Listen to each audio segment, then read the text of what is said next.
Hi guys, welcome back to Physics 210.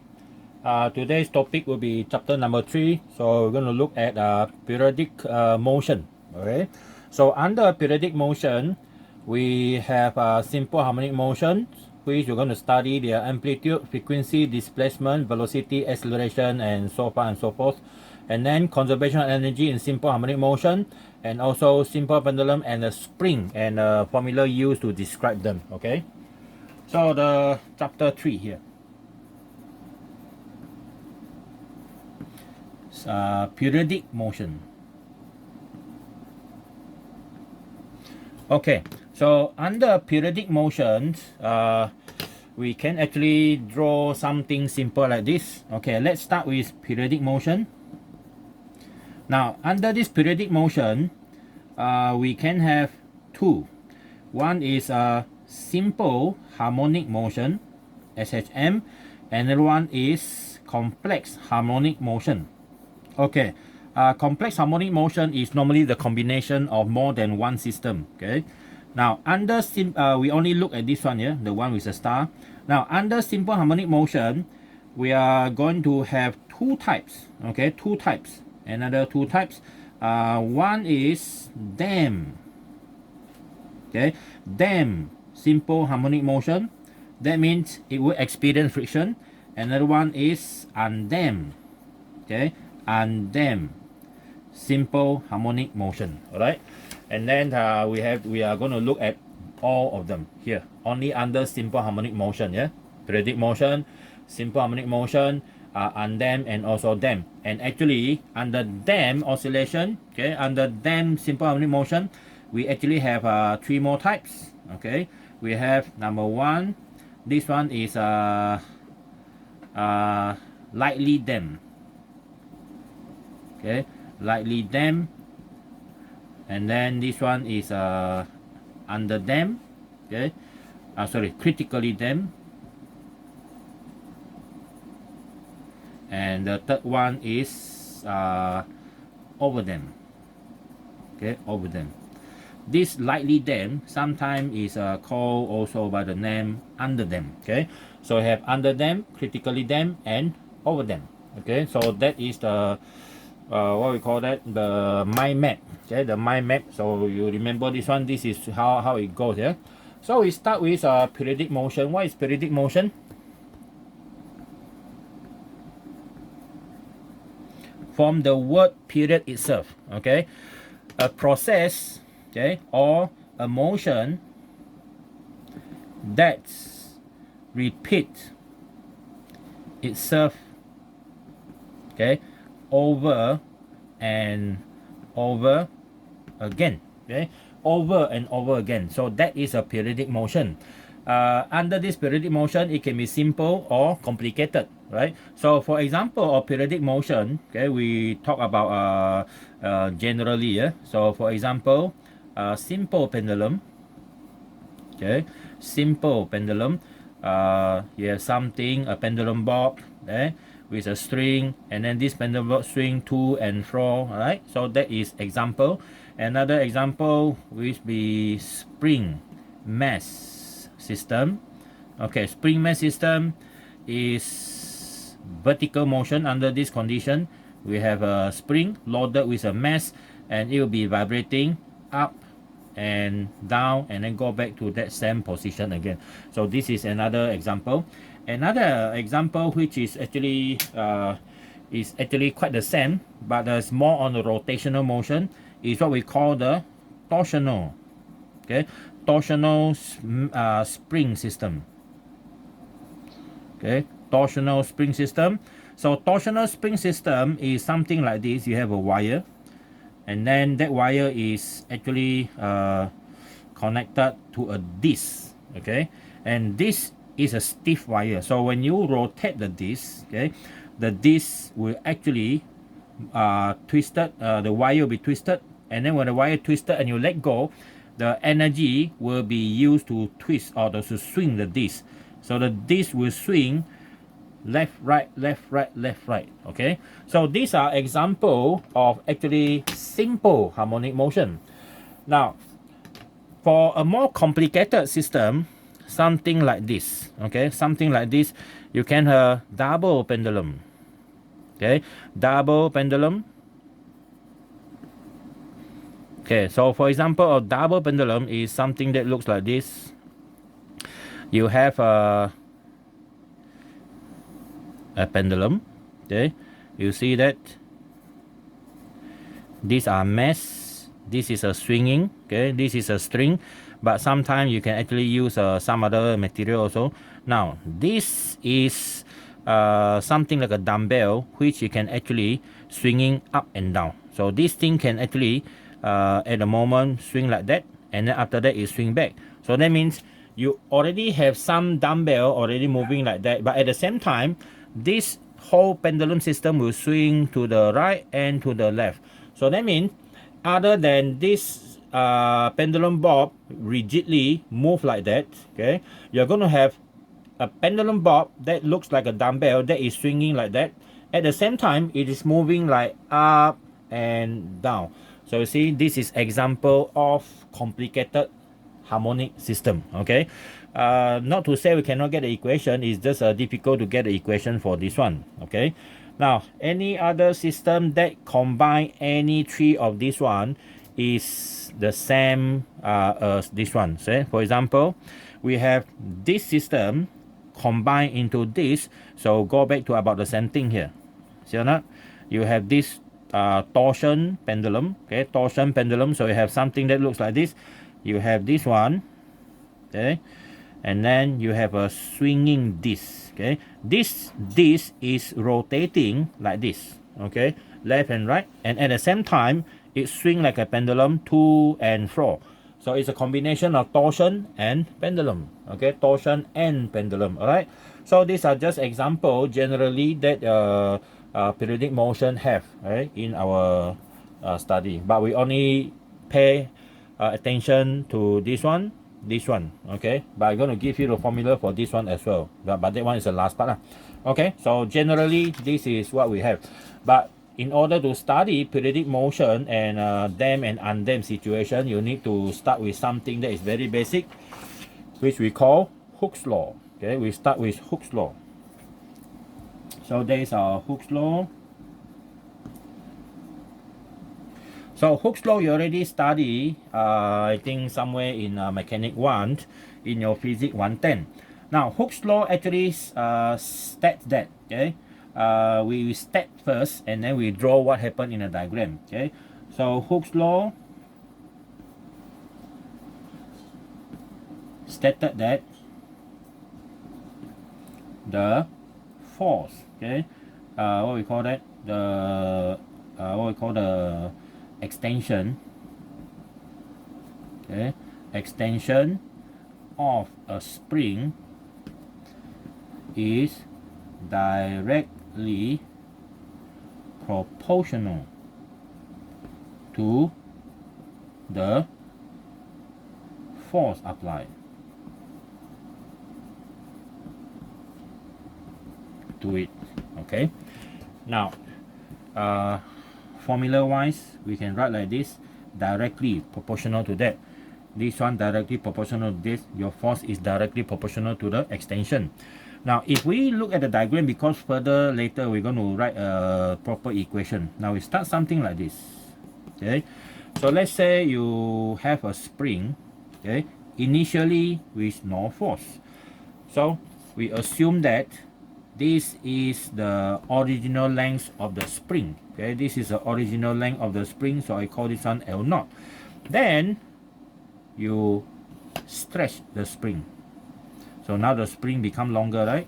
Okay, so this one is a new length now. Okay, the new length, and this one is what we call the X. Okay, this is the X. Now, in what direction is a force? You are pulling in this direction, right? You are pulling.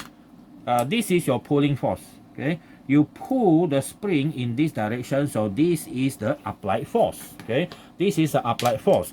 But it seems like this one and this one are in the same direction, right? But Hooke's law actually is not concerning about the force you apply. Well, of course, because according to Newton's third law, every action will have a same but equal but opposite direction, opposite reaction. Okay, so that means when you pull something, pull a spring in that direction, the spring actually will pull back. Okay? It will pull back with a force of the same magnitude, except now your force, the force in the spring under tension is in this direction. We are concerning this force and this x, see or not? So this force here is actually directly proportional to the x in magnitude, but the direction are opposite. So when the direction is opposite, we normally put a negative x in front in mathematics, all right? And when we go ahead with the equation, you get something that looks like this. Both are vectors, okay? Both are vectors. So by putting in vector like this, this is the actual formula for Hooke's law, okay? So that is Hooke's law. So that means if you want to pull the spring longer, you need a larger force and vice versa, okay? This also apply when you compress a spring, okay? So now we look at compression. Compression is actually quite the same. So now we assume that you have a spring on a table, okay? This is the original length, okay? Original length, and assume the original length is L0. Now when you apply a force, the spring will actually become shorter, right? Common sense, right? So now you have something like this. Original position, now it becomes shorter. So that is your compression, no more extension. But you are applying force downwards, right? This is your force that you apply. But the spring will react back in opposite direction.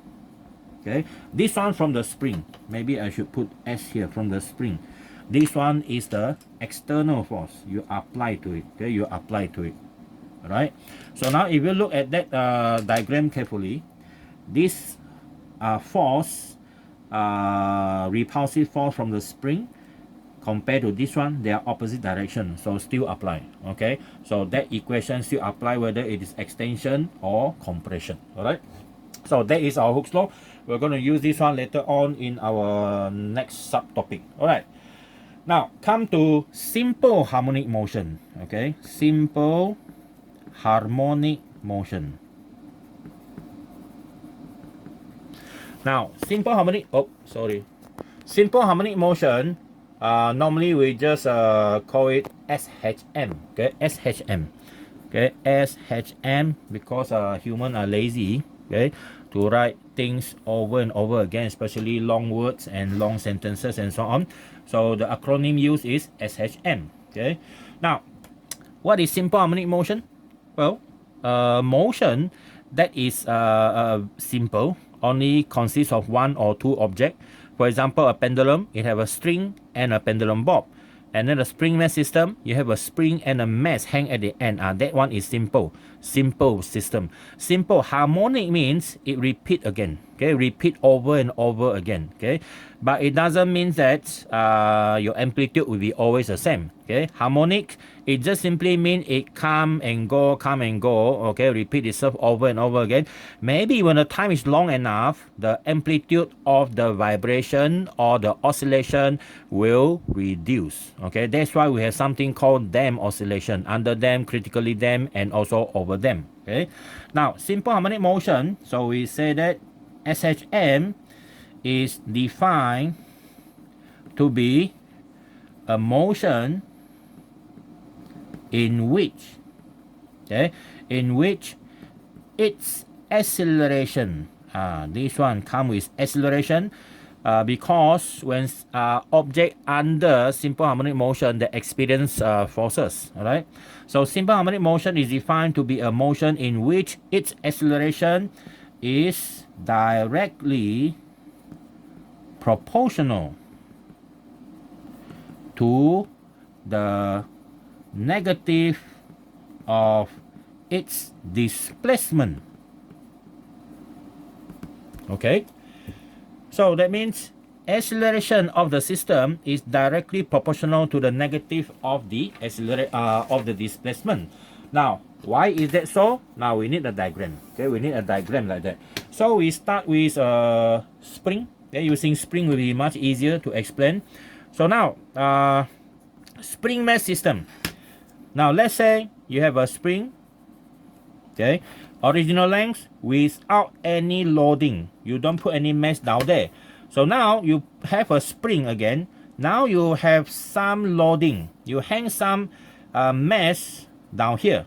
But we just hang like that. This one is under equilibrium, because how it is equilibrium? The weight, okay, and the spring force, the F and the W are actually equal. So the net force is equal to 0. This one will not produce any simple harmonic motion unless, okay, unless now you pull the spring slightly downwards. See or not? This mass now, just now this part, the center of mass here is this one. It's balanced here, so it's not moving out. But now you pull it down slightly. Okay, you pull it down slightly and you let go. Okay, so when you pull it down and let go, of course, the force here is large enough, okay, to actually accelerate this thing. Because now when you pull it down like this, the spring will have a larger pulling force, okay, larger pulling force, and it will not stay there. When you let go, this object will accelerate. Okay, it will accelerate. See or not? So now accelerate in what direction? The force, okay, is pulling back force is in this direction. So that means the mass will accelerate in this direction, but the displacement is in this direction. See or not? So your displacement x and acceleration a, which is because of the result of f prime, they are both in opposite direction. Okay, so that's why your acceleration is always in the negative direction of your displacement. Okay, so when we form equation, you get something that looks like this, omega square x. Okay, we talk about omega square later. So this is equation number 1. This is equation number 2. Okay, so that is simply simple harmonic motion. So whatever system that you can prove it is like that, then it must be simple harmonic motion. Other than that, it is some other thing else. Okay, it is not simple harmonic motion. All right, so that is our definition for simple harmonic motion by using spring. Same thing happened to simple pendulum as well. Okay, same thing happened to it, except simple pendulum are not that easy to understand, because if you look at simple pendulum, let's start here. We use a simple pendulum here. So we have a vertical line. There's our reference line. Let's assume this is a pendulum with a pendulum bob. Now our pendulum is going to swing. Okay, it's going to swing downwards because of gravity, right? Because of gravity. So now what is actually swinging this thing downwards? Okay, what is swinging it downwards? So if you look carefully, you have the weight mg, and this weight here can be split into two components. Okay, two components. One is this one, okay, and another one is this one. Now since this one is theta, this one is also theta, so this force here is mg cosine theta, is the one that actually counter the tension, okay, here. But this one got nothing to encounter, so this one is mg sine theta. This is the one that accelerates the pendulum downwards. Okay, pendulum downward. But if we look carefully, what direction is our displacement? This is our displacement. This is our displacement x, and this is our downward acceleration. It seems like this vector and this vector are not collinear. They're not collinear means you don't have acceleration, displacement in this direction. Your vector are not like that, but this vector is downward a little bit. Okay, but how can we make sure that this one is always like this? Well, there's one way to do it. If we reduce the theta, okay, if we reduce the theta, you can see that if I draw another diagram with a smaller theta, okay, same system, but now my theta is much smaller. Let's say here. Okay, now what happened is, you see that my component is slightly downwards. Okay, that is my mg sine theta, and my displacement is in this direction. That's my x. You know, that can hardly be seen. So that's why when you are doing experiment, okay, involving pendulum, your theta must be very, very small compared to 1 radian. Okay, it must be very small. That's why you don't swing the pendulum with a large angle. When you swing the pendulum with a large angle, you are not going to get simple harmonic motion. They become complicated. So that is a reason why in school or in university, you do experiment, the angle is about 5 degrees. 5 degrees is actually very small. Okay, so that is a reason why. For this reason, actually, you can assume this one is simple harmonic motion. When it becomes too large, it's normal simple harmonic motion. Okay, so that is our simple harmonic motion. Now, this one is a most famous equation under proving the simple harmonic motion. Yeah. Now, the next thing is we want to know the relationship, the answer for this. Okay, we get it from number 2. Okay. From number 2, our A is equal to negative omega square x. Okay. In physics, normally in mathematics and physics, normally when we get equation, we try to solve the equation. See or not? Now I'm going to move this thing over to the left hand side. I have A plus omega square x is equal to 0. Now, what is A if I write it down in x? X is displacement, A is acceleration. This one is dv dt. Remember that? dv dt is the rate of change of velocity, which actually is equal to A. Now, I'm going to split this one again. So now I'm going to have V is actually equal to dx dt. Okay, and now what happens next? You have double differentiation. Double differentiation, we write down like this. Okay, plus omega square x is equal to 0. These two equations, okay, number 2 and number 3, they are actually the same. Okay, they are same, except the symbol used are different. The purpose why we do like that is we want everything to be in x, and this one is what we call differential equation. Okay, this is the differential equation. Now, you have learned differential equation, but a simple one. Okay, we are not going to discuss how we get that answer. Now, the answer for x, okay, this differential equation is just like your quadratic equation, except this one is in calculus form. Now, your quadratic equation, normally when you are given something like this, for example, okay, for example, you have something like x squared plus 4x plus let's say 4 equal to 0. When you try to find out what is the x value, so normally you find out the x2 value, right? There are x1 and x2. So same thing like this.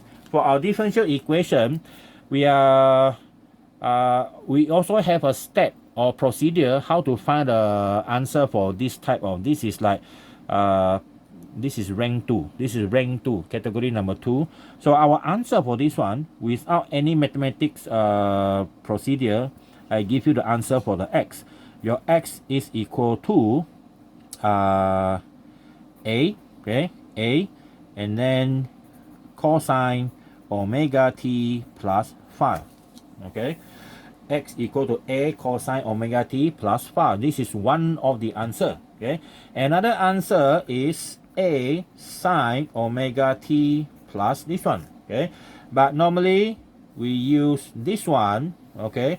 There is a reason why we use this one, okay. Later we talk about this one later, okay. Now, that is the answer for our differentiation equation, okay, differential equation. So it's going to take quite some time to produce the answer like this, so we don't go into detail. Those interested can Google how to solve differential equation, okay. Now, this is our page number 2. So we continue on to our page number 3 now. Okay.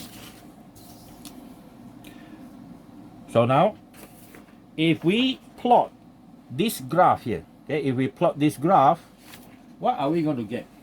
Okay, what are we going to get? The graph, okay, graph of x is equal to A cosine omega t plus 5. So this is our graph. Our graph is a cosine graph. Okay, it's a cosine graph. This is the t, this is a x, And what is that value? That one is the maximum value. Okay, the maximum value. So I put it like here. Let's say this one. So that is the maximum value, positive, and minimum value here. And this is the graph of my cosine function. Okay, one cycle and 2 cycle. Okay, and that value is my A value, negative A, and this one 0. Right, now I can draw like that by assuming this one is equal to 0. Okay, this one is equal to 0. So that means my graph here, this function x is equal to A cosine omega t only. Okay, it makes our life easier if we have this one is equal to 0. Now, what happens if the omega, the phi here is not 0? If the phi is not 0, then our graph will be different. Okay, but the whole shape of the graph will be the same. Okay, there will be the same shape, except that the position of the graph will change. Okay, we use the same thing. This one.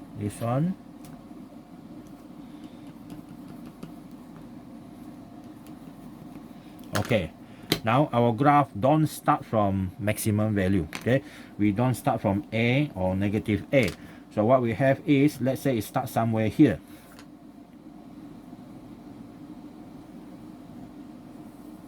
Okay, so that is our cosine graph now. It seems like the graph has been shifted. Okay, you see that?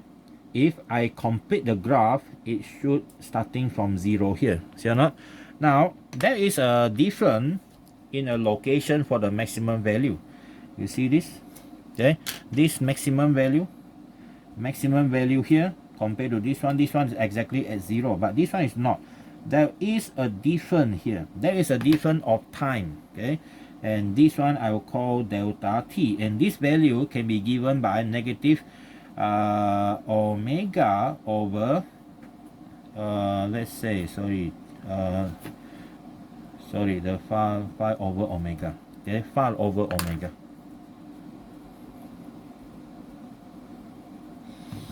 Okay, it should be phi over omega. Okay, phi over omega. Now you can find this value from here. So if you can measure this value, you can calculate this. This is called phase angle. Okay, the phi now is called the phase constant or phase angle. Okay, phase angle, they are the same. Alright, so that is the meaning of the phi value. So you should be able to know how to draw the graph of cosine when you have phi value and we have phi value which is not equal to 0. Okay, either one. This phi value can be positive or negative. So if it is positive, it's shifted to this direction. If it is negative, your maximum here, that means the whole graph is shifted to the left behind the vertical axis. Okay, behind the vertical axis. Okay, so that is the graph for our A. Okay, cosine omega t. Most of the time we will use a graph of x equal to A cosine omega t, but you need to know this one is also in our syllabus. All right, so most of the time we use x is equal to A cosine omega t. Okay, so I will call this our equation number 5. Okay, we call this one our equation number 5. All right, so then from number 5, okay, we're going to extend to some other equation. Okay, so we already have our graph for this equation. You see or not? We have this equation. Now the next one is we want to find the equation for our velocity. Okay, the velocity of our simple harmonic motion. Okay, just now is displacement. Okay, just now that one is displacement. Oh, forgot to write this one here. Okay, the displacement of simple harmonic motion. Okay, displacement of simple harmonic motion. And now our velocity of simple harmonic motion. So we start from here. X is equal to a cosine omega t. Now what's your velocity? Velocity is equal to dx dt. So when you differentiate this equation against t, you're going to get a negative sine omega t, and differentiate internal function. You have this negative a omega sine omega t. So now you get your next equation. Okay, you get your next equation number 6. Okay, this chapter here we have a lot of equation to derive here. Okay, to remember as well. Okay, that is our velocity. Now how does our graph looks like? Okay, how does a graph for velocity against time looks like? There is a velocity against time, so we assume that there is a maximum value. Okay, the maximum value. Now that maximum value here is a omega. This is negative a omega. So our graph will look like a negative sine function. A sine function start from here, but negative sine is the opposite. So we draw two graphs.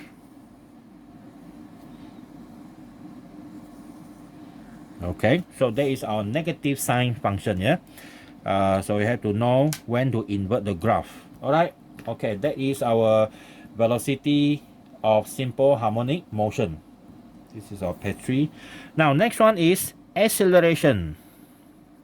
Okay, acceleration of simple harmonic motion.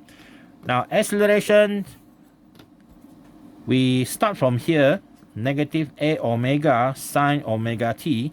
Acceleration is dv dt. It seems like we're going back to the initial point already.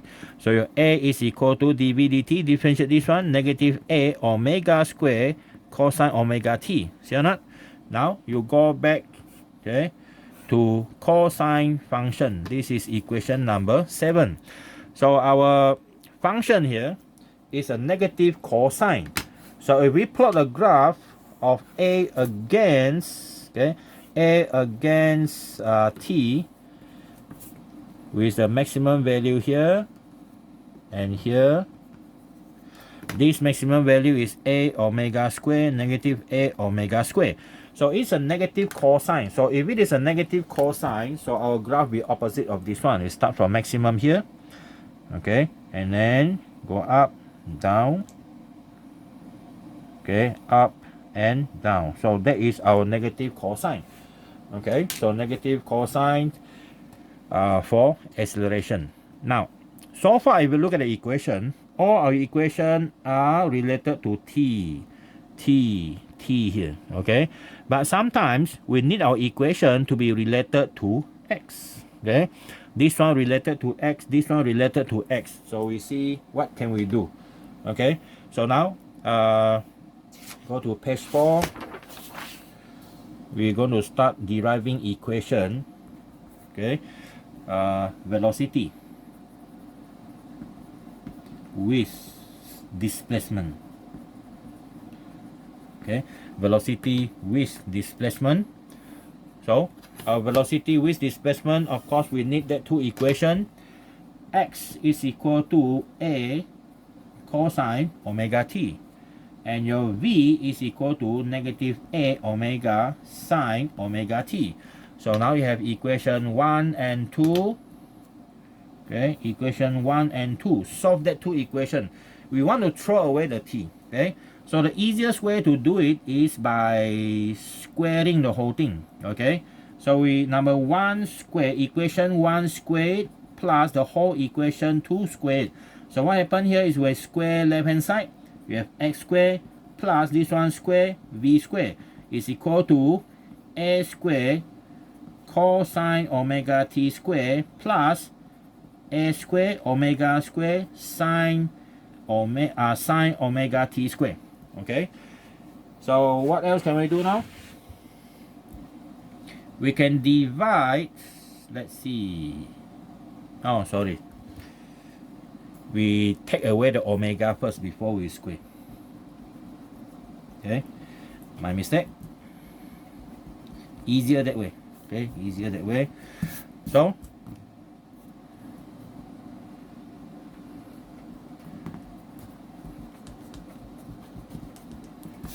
Okay, our number 2. From number 2 we have V over omega. So that we have, we move the negative omega over here. So now we have A sine omega t. So now this is our third equation. Now we use number 1 and number 3. 1 square plus 3 square. Okay, so now I have x square plus negative V over omega square is equal to A square cosine omega t square, A square sine omega t square. Okay, and this one will become x square plus V square over omega square is equal to A square we can take out. Now if you look at this function, this is a trigonometry identity number 1. This whole thing is equal to 1. Okay, is equal to 1. So you can throw that one away. So now you have x square is plus V square over omega square is equal to A square.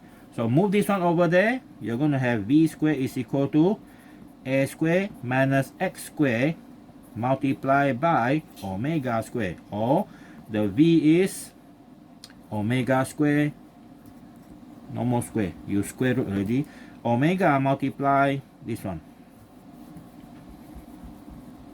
Okay, omega square root A square minus x square plus minus. Okay, now this is our equation for V, but the relationship is V and x. Okay, V and x. All right, now what if we want to plot the graph for this one? We plot V against x. Okay, when you plot V against x, this is V against x, you're going to get something like this. Okay, here an ellipse. Okay, an ellipse.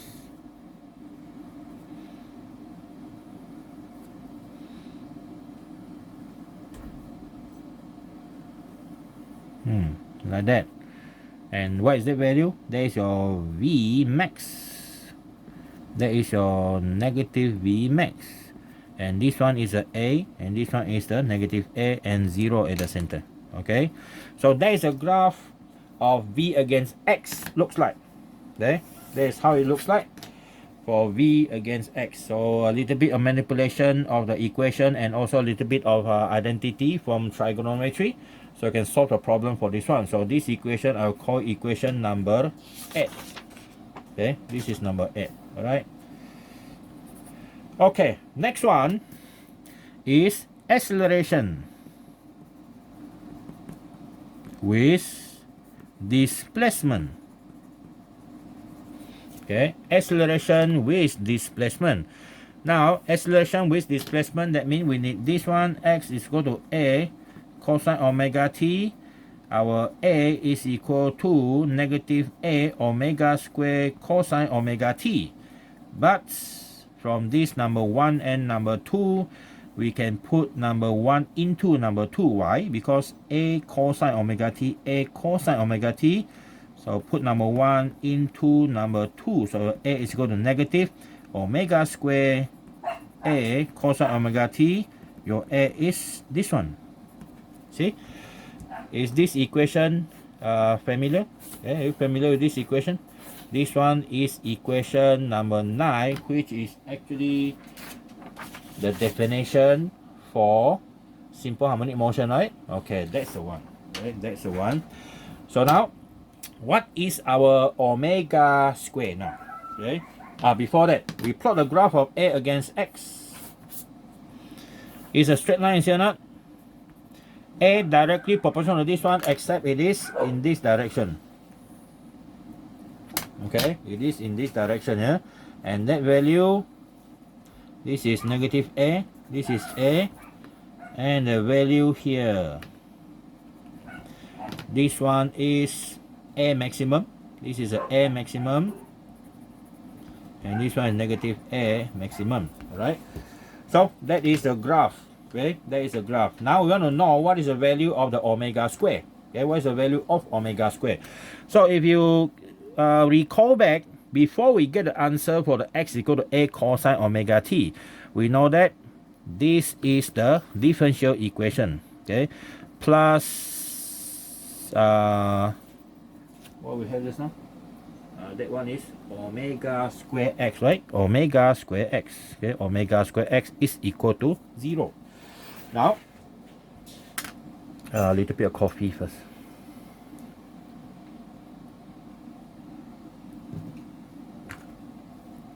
Okay, now our differential equation, this one here, come from definition, okay, come from definition. Now, by using Hooke's law, you already know the Hooke's law, that's not right? By using Hooke's law, we know that f is equal to negative kx, okay? F is equal to negative kx, and then our f is equal to what? Is equal to ma, right? Kx. And if we look carefully, our m can be moved over to the other side. So now we have negative k over mx. Now, what is x? What is a? A is d2x dt2. Negative k over mx, or d2x dt2 plus k over mx is equal to 0. Now, by comparing these two equations, okay, I will call this one equation 10 and this equation 11. Comparing 10 and 11, we get omega square is equal to k over m. So that one is your equation number 12. You'll be using this value all the time, okay? Using this value all the time. Either k is equal to m omega square, or omega square is equal to k over m, or omega is equal to square root k over m. Alright? So this k is a spring constant. This is a mass, okay, hang in the spring, at the spring. Omega is the angular frequency, okay, the angular frequency. So that is the complete equation for the basic about simple harmonic motion. Listen up, there's a basic here, not the entire equation yet. Alright? Okay, now next one is what? Okay, the next one is the energy, okay, the energy of the system. Okay, the energy of the system.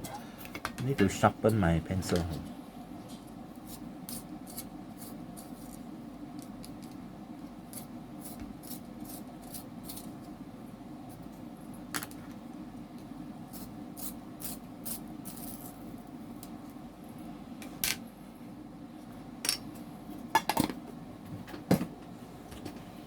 Okay, so next one is the energy. Okay, what type of energy are we talking about? Of course, is the kinetic and potential energy. Okay, there is page number 5. So kinetic energy of the system, we also have two types. Okay, kinetic energy of simple harmonic motion. Okay, kinetic energy of simple harmonic motion. Now we start with V is equal to negative A omega sine omega t. Okay, and then our kinetic energy, if we label as EK, is equal to half mv squared. So now if we put in the equation V, we get this negative A omega sine omega t squared. So we get half m a squared omega squared sine omega t. Okay, so that is our kinetic energy, K. Okay, kinetic energy. Alright, okay, but our kinetic energy can also come in the form of relationship between EK and also X. Not all the time with T. Okay, not all the time with T. So this one, equation number 13. Now our next equation is, what if we put V is equal to plus minus omega square root a square minus x square. Remember this? Okay, this is equation number here. Okay, number 8. Okay, equation number 8 here. Okay, so our equation number 8 we can also put in and see what happens. Our kinetic energy now have a different form. our V squared,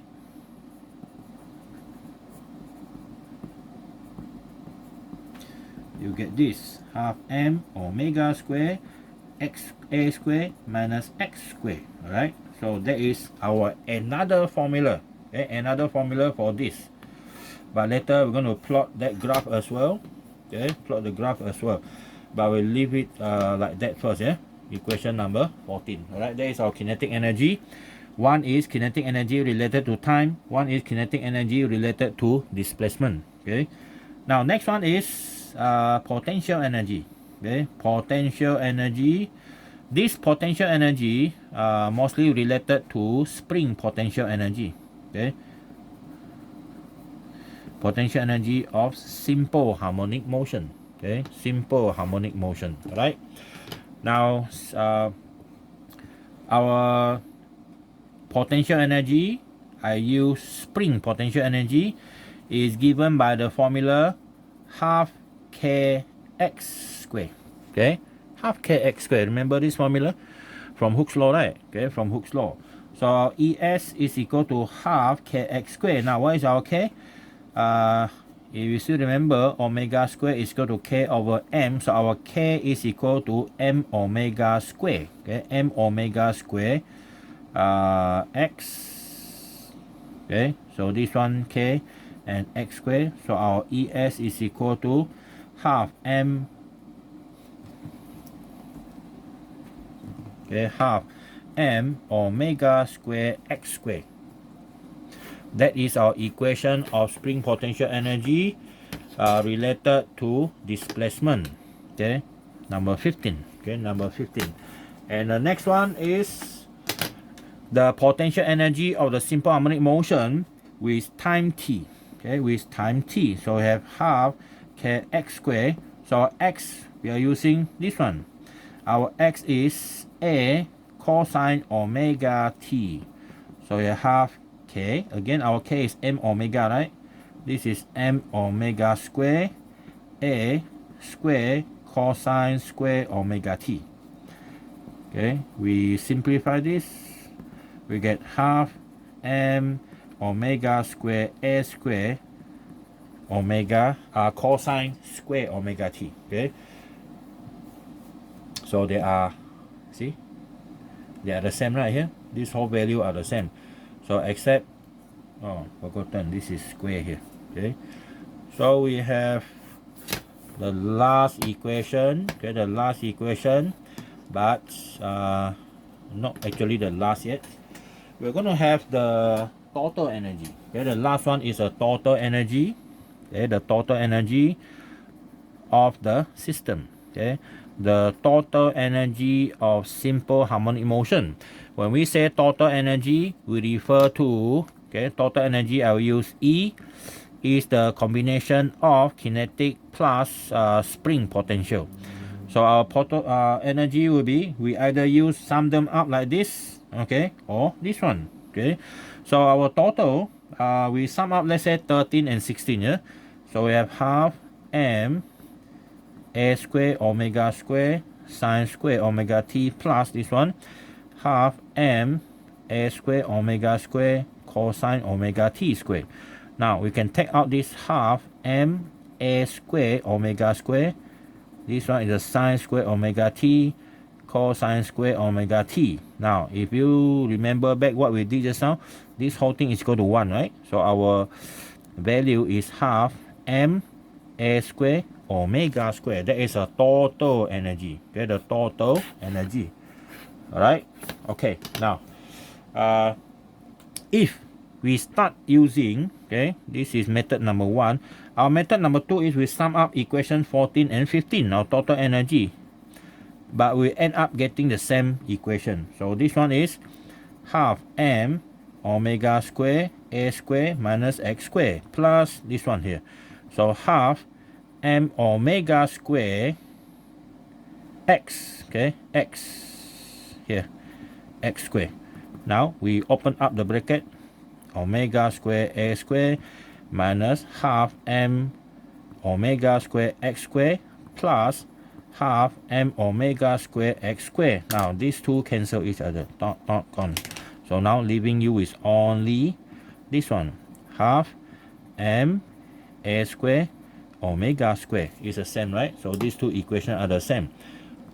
Alright, so either way you do it, you get the same formula for number 17. Okay, so either method you use, you can get the same formula. Okay, so that is our simple harmonic motion so far for the total kinetic energy. Total kinetic plus the spring potential energy. Now, the next thing is the graph. Okay, the graph. We are not interested in the graph for the sine and cosine, but we can draw it. Okay, we can draw here for both. We start by this one first. Okay, we start by here. Okay, this one is for the time graph. Okay, the kinetic energy against time graph. If you look carefully, this one is a sine square, and all these values are positive, square positive, mass positive, so everything positive. The graph should be up here. So how high is the graph?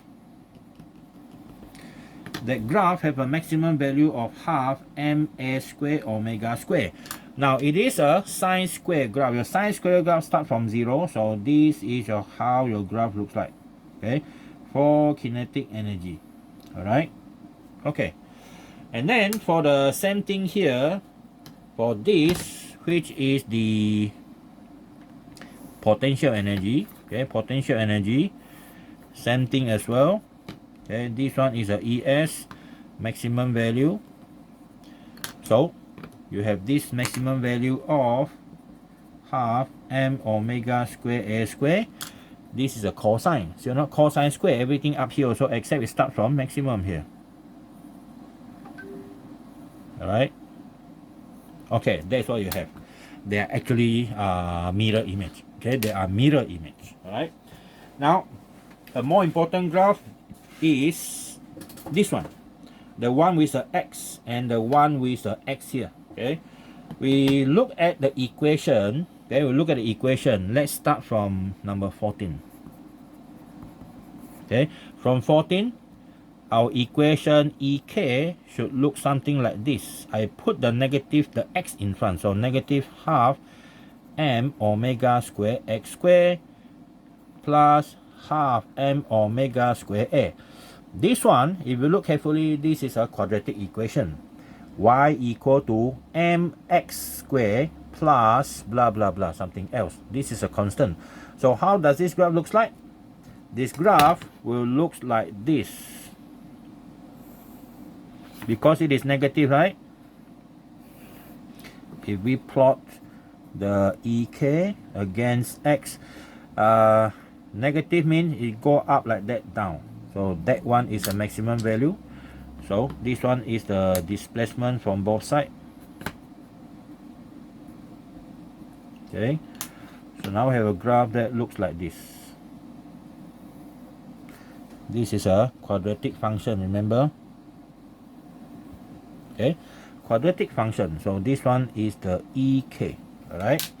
Now from equation number number 15, ES is equal to half m omega square x square. This one is a positive. Okay, a positive, except your value is maximum when it is opposite of your kinetic energy. Okay, that is your maximum value. Maximum value, minimum value here, they're supposed to cut at half point. Okay, somewhere here they cut. So you're going to have a graph that looks like this. Okay, and then go up like that in that case.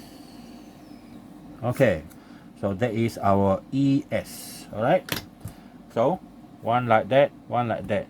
Now where is the total energy? Okay, the total energy is a constant, right? Now remember what's the maximum value here? Your maximum value is this one. Okay, and what is this maximum value? Your maximum value is when your x is equal to a. See, a or negative a. So that means the graph here for the total energy is here. This one whole thing, the green color, this is the total energy, which is equal to EK plus ES. Okay, So that is our graph for energy in form of T, T, and X. Okay, so that one is our page number 5. All right, next one. What's the next one already? Okay, we already finished the first part, 3.1, and then now we are going into our simple pendulum and spring mesh system. Okay, before we go into dam oscillation. Okay, we go to page number 6 now. Okay, our next one is we look at the simple pendulum, the formula to calculate the period and also the frequency. Now we assume that there is a simple pendulum, okay, that has a length of L and a mass M and also the gravitational acceleration G.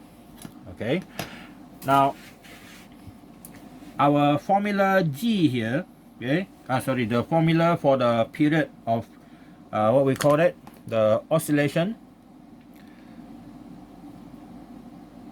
2 and after that 4, come back, okay, 2 and 4. So that one is the period T, okay, the period T.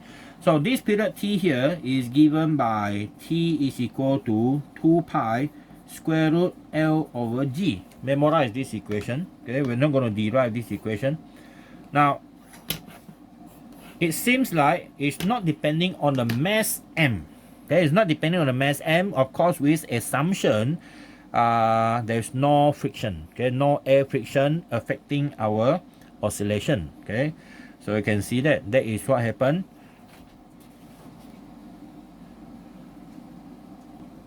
Okay, so that is the period. Okay, it depends only on L and the G. You change the length, you change the T. Okay, the longer the L, the longer the time for one oscillation. But if you change the G, which we cannot do it on the surface of the earth, but we can actually something like doing artificial G changing. You swing the whole system, but that one is not a good one. Okay. Now next one is our spring mesh system. Okay, our spring mesh system. Now our spring mesh system, we assume vertical. Okay, we assume vertical. So we have a spring, okay, with a mesh attached to it, okay, with a mesh M attached to it, and the spring have a we call that the spring constant K. Now this mesh is going to move up and down with a time T, okay, with a time T. So this mesh, this T here is equal to 2 pi square root M over K. Okay, you see the format are actually quite the same. Okay, the format are actually quite the same. All right, so that is your equation number 5. Okay, equation number 18 already. That is equation number 18. And this one is 19. Okay, and there is one more I want to give you. It's not in the syllabus, just to let you know that torsional springs, okay, torsional pendulum. Okay, torsional pendulum is a system that's, okay, rotate based on the twisting, okay, of a wire. Okay, you have a heavy metal disc, okay, or cylinder. This wire is fixed. So what you do is when you twist this thing here, when these things are twisted, for example, you twist it at a certain angle, theta, let's say, this thing is going to rotate just with a small angle. Okay, so it's something like a cylinder twisting left, right, left, right, left, right, like that. So that spring constant, but because this is a twisting constant, torsional constant, so we call C. And remember your rotating mass, okay, rotational inertia, the moment inertia of this is I. Now the period for one complete rotation is equal to 2 pi square root. What do you think happened? The mass is replaced by moment inertia.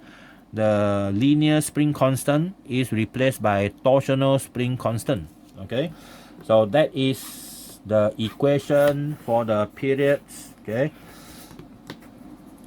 of torsional pendulum. Okay, well, this one in your syllabus, but not this one. The purpose is to let you see that the formula are actually similar in format, except what is inside there. Okay, now we concentrate on these two. So now, what is the relationship between the frequency? Your frequency is equal to 1 over t. So that means your frequency is equal to 1 over 2 pi square root g over L. Same thing for this. Okay, frequency is 1 over 2 pi square root k over m. The inside the square root, everything is the opposite. Okay, upside down. And same thing for this. Okay, the frequency is 1 over 2 pi square root c over I. Alright, so that is our formula for the frequency. But you don't actually have to purposely remember the equation for frequency, because you can remember the periods. Okay, and then by using f equal to 1 over t, you can get those equations. Okay, so I will call this one 18.1. 18.1. Okay, 18.1. Alright, so that's it for our simple harmonic motion. Okay, assuming no damping force. Okay, assuming no damping force. So I have to memorize this. Okay, so later I will take a snapshot for all these 6 and 7, 8 pages later. Okay, so that's easier, because it's quite difficult by looking at the video, because they are like moving motion, right? Okay, next one is about our dam oscillation. What happens when your pendulum system and also your spring mass system is encountering friction? Okay, when they encounter friction, so we call that one dam oscillation. Okay, dam oscillation.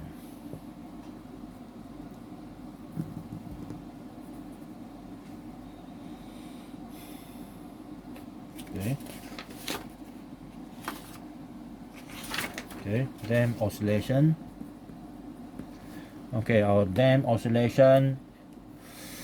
So generally, our dam oscillation. Okay, what happened when for example, we start with a pendulum. When a pendulum swing, okay, when it swing downwards like this, so what do you think will happen? Okay, when it swing downwards, it will encounter friction. Okay, it will encounter friction. Okay, so that friction is actually inversely proportional to the velocity. Is moving in that direction, so it's kV. Okay, kV, and where k is a constant, but we don't want our k here to be confused with a spring mass system. So our k will be replaced by b. Okay, bv. So now b is a constant. Okay, so f is equal to negative bv. All right, now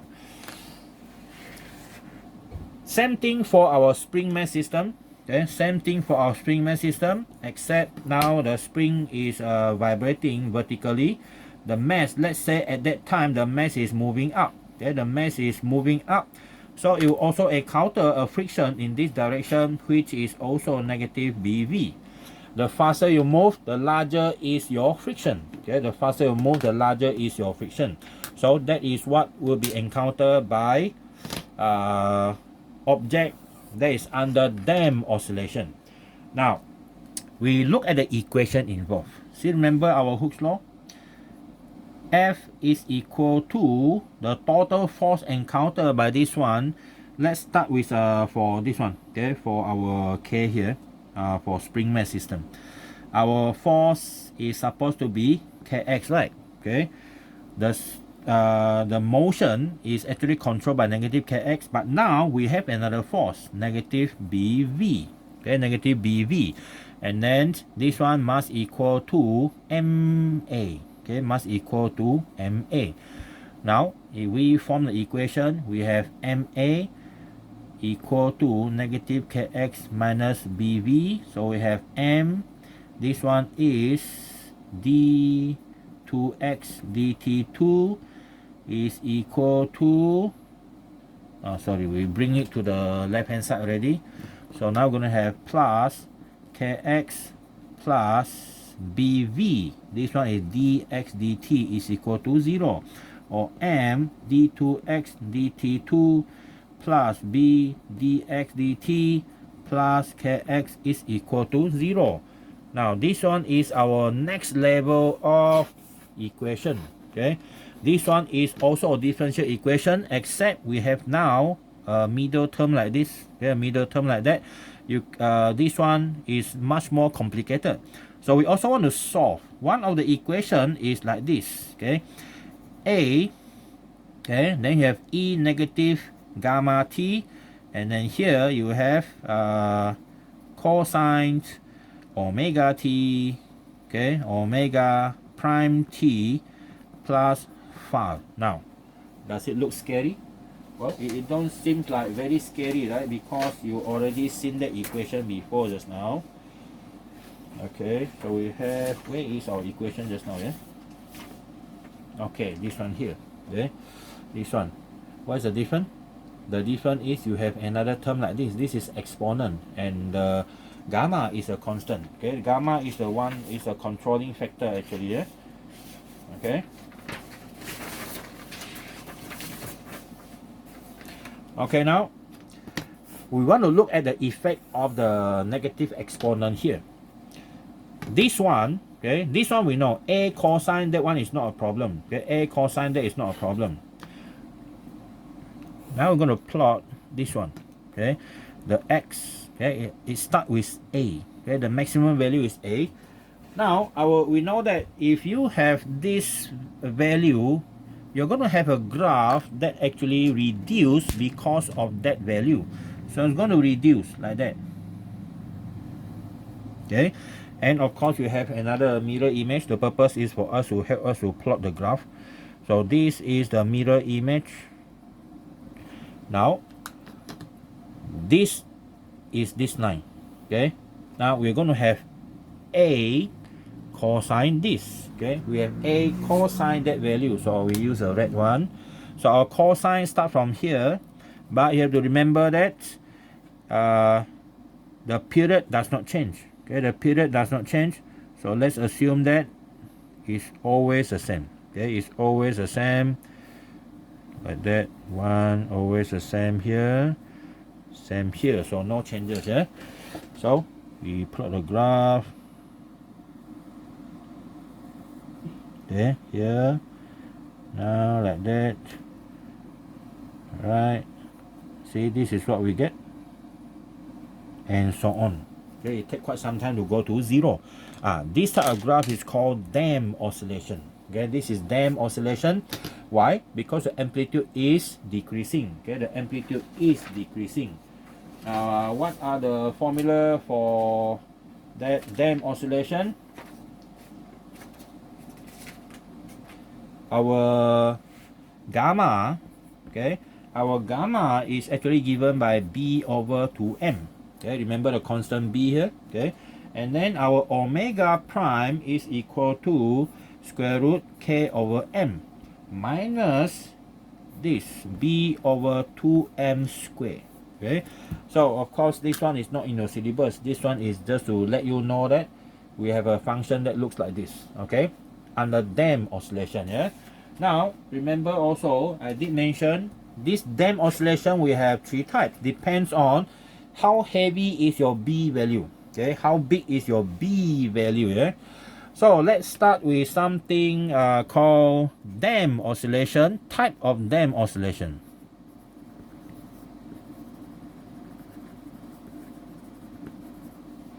Okay, type of damped oscillation. So first one, okay, the first type is underdamped. Okay, underdamped simple harmonic motion. So our underdamped, that means b is small. Okay, b is small.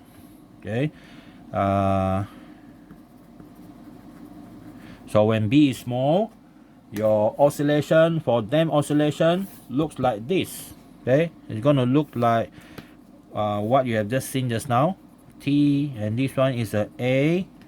Okay, the amplitude. So we have this decreasing value.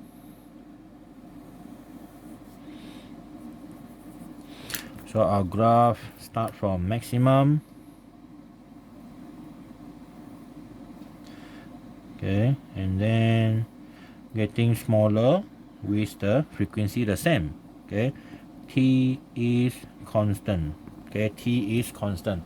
It takes quite some time. Okay, now that is the first one. Now the second one, okay, when a B, okay, is called the critically damped.